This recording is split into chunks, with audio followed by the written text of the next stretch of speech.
신인생 브리핑 경력변화 전문가 신현종입니다. 5월달 학예 인턴 선발이 거의 다 마무리돼가지고 이제 면접이 진행되고 있거든요.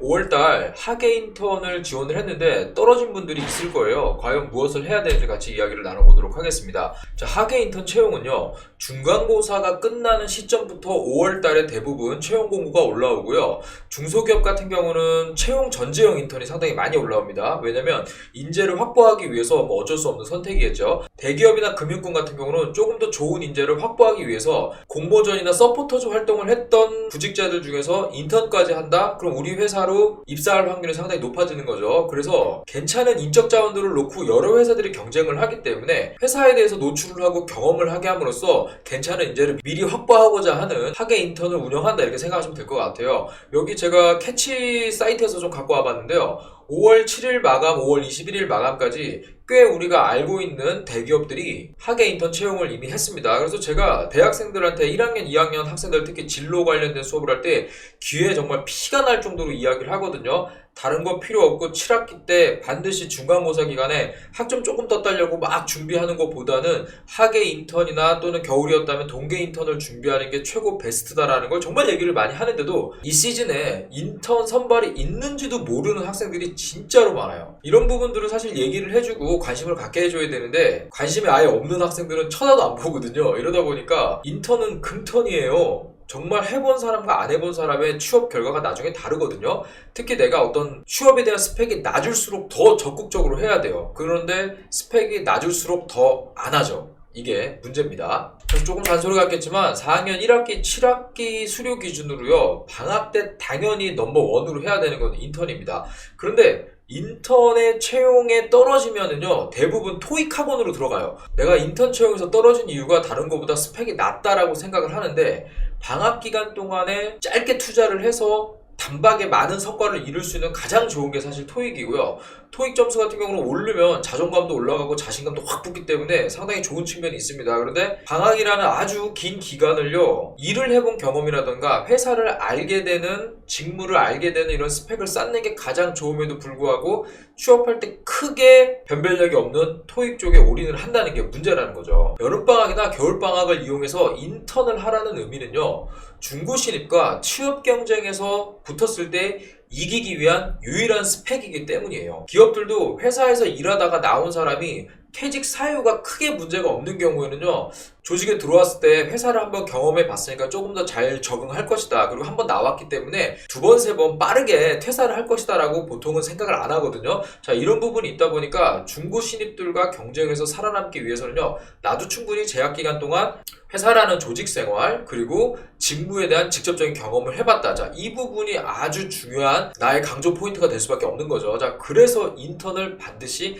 해야 된다고 이야기를 드리는 겁니다. 기업들 최근 트렌드를 잠깐 짚어보면요, 기업들도 이제는 채용을 하는데, 신입사원을 선발하는데 돈을 많이 안 써요. HR의 역량과 리소스를요, 그쪽에 쓰는 게 아니고요, 뽑은 사람들이 오랫동안 일을 할 수 있게 조직 문화에 적응한다거나 그만두지 않게끔 여러 가지 경력 체계나 조직 체계를 갖추는 쪽에 더 집중을 하고 있거든요. 그리고 지난 몇 년간 MZ세대를 선발했을 때 고용 유지율, 이 사람이 회사에 입사해서 어느 정도의 성과를 내고 근속 기간 얼마나 되는지에 대한 데이터가 이제 충분히 있거든요. 자, 이런 부분이 있기 때문에 중고 신입을 예전보다는 조금 더 나쁘지 않게 보는 이유 중에 하나인 거예요. 물론 중고 신입도 퇴직 사유가 불명확하거나 단순 변심으로 그냥 퇴사를 했다, 또는 그냥 해외여행 가려고 그냥 퇴사했다, 이런 경우라면 절대로 뽑아주지 않습니다. 그래서 저 말고도요, 많은 취업이나 진로 관련된 이야기를 하는 분들이 인턴을 웬만하면 하라고 이야기하는 이유가 바로 이런 부분에 있는 거예요. 자, 그런데 학예 인턴에 떨어진 분들 있을 거예요. 저도 최근에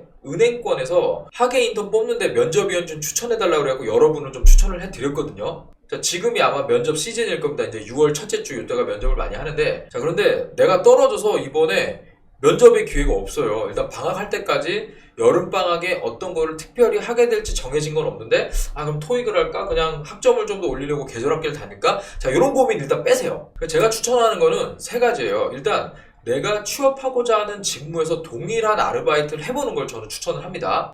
제가 전에 지도였던 한 학생 같은 경우도요, 매장관리 직무를 좀 지원하려고 하는데 본인이 호텔 경영을 전공을 했지만 실질적으로 사람들한테 뭔가 물건을 팔거나 이 판매하는 걸 도와주거나 관리해보거나 이런 경우는 없었거든요. 제가 지도했던 그 친구 같은 경우도요, 인턴을 하려고 했는데 코로나 땅 터지면서 동계 인턴 같은 경우도 그때 취소가 돼가지고 아예 못했어요. 그래서 이분 같은 경우는 그 학기에 개강이 늦어지면서 온라인 수업으로 전부 대체가 돼버렸잖아요. 그래서 그 시간에 매장 관리를 하는 쪽에 아르바이트를 막 구해본 거죠. 코로나라서 일자리가 막 줄어들긴 하는데 그래도 사람이 필요는 하잖아요. 자, 그래서 어렵지만 좀 뚫고 들어가고요. 매장 관리에 대한 경험을 쌓으면서 취업 준비를 해가지고 그 해 취업에 성공했던 이런 사례도 있었어요. 자, 그리고요. 인턴 같은 경우는 대기업에서 하나 중소기업에서 하나 사실은 채용하는 입장에서 똑같아요. 그러니까 만약에 대기업에서 인턴한 게 5점이라면 중소기업에서 인턴한 것도 5점이라고 보시면 돼요. 그냥 똑같아요. 그런데 특별히 이름 있는 회사에서 내가 인턴을 하면 내 기분 좋죠. 대기업 한번 경험해보고 얼마나 좋습니까?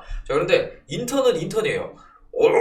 이런 회사에서 인턴을 해서 인재네 이런 건 없습니다. 자, 그렇기 때문에 굳이 네임드가 아닌 회사에서 인턴을 하는 것도 저는 나쁘지 않다고 얘기를 드려요. 그런데 여기서 주의점이 있어요. 중소기업들 같은 경우는요, 솔직히 채용 공고 올리면 지원 거의 안 해요. 지원이 들어와도요, 10명 중에 5, 6명은 실업급여를 받기 위해서 허수로 지원하는 사람이 거의 솔직히 대부분이고요. 2, 3명 같은 경우도 면접을 보러 오면은요, 딱 이 사람을 우리가 뽑아야 되나라고 별로 크게 생각하지 않은 사람들이 많이 오기 때문에 인턴으로 선발을 해서 회사에 대해서 좋은 이미지를 심어줘서 일하는 것도 괜찮다, 직무도 괜찮다, 너가 여기서 몇 년 실력을 쌓아서 점프해도 상관없다, 자, 이런 식으로 청년 인력을 좀 끌어가는 부분들이 있거든요. 자, 그러다 보니까 채용 전제형 인턴이 상당히 많습니다. 자, 그런데 여기에 들어가갖고 내가 원래 지금 나중에 뭐 정 안 되면 중소기업 당연히 뭐 생각하고 있는데 일단 지금은 조금 더 기회가 있으니까 대기업 위주로 취업 활동을 하고 싶다? 자, 그러면 저게 발목 잡을 수 있기 때문에 저런 것들은 조금 생각을 해서 지원하시는 게 좋아요. 처음에 아예 중소기업도 상관없다라고 생각하시는 분이 아니라면요, 일단은 채용 전제형은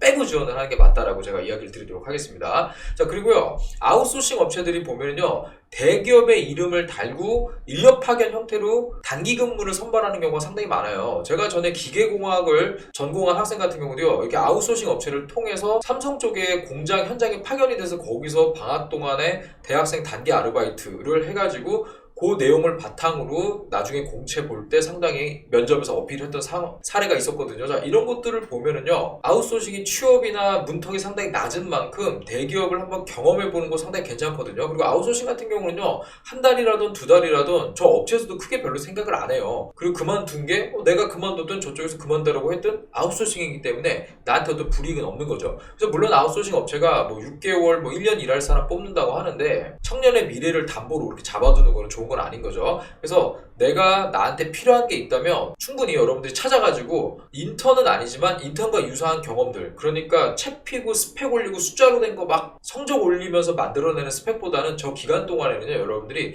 직무와 관련돼서 일을 하면서 내가 일에 대한 경험을 쌓는 게 가장 좋다. 자, 이 부분을 이야기를 드리면서 이번 여름방학의 기회를 놓친 분이라면 조금 아직 시간이 있습니다. 아직 방학하려면 몇 주 남았죠? 그리고 방학 기간에도 한 4주 정도나 6주 정도로 구해가지고 다음 학기 개강 전까지 해볼 수 있어요. 충분히 기간이 있기 때문에 자, 이런 부분 생각을 하셔가지고 취준 계획에 반영해 보셨으면 좋겠습니다. 제가 준비한 콘텐츠 여기까지고요. 더 좋은 콘텐츠로 여러분들 뵙도록 하겠습니다. 구독하기, 좋아요 부탁드릴게요. 감사합니다. 경기변화 전문가 신현종이었습니다.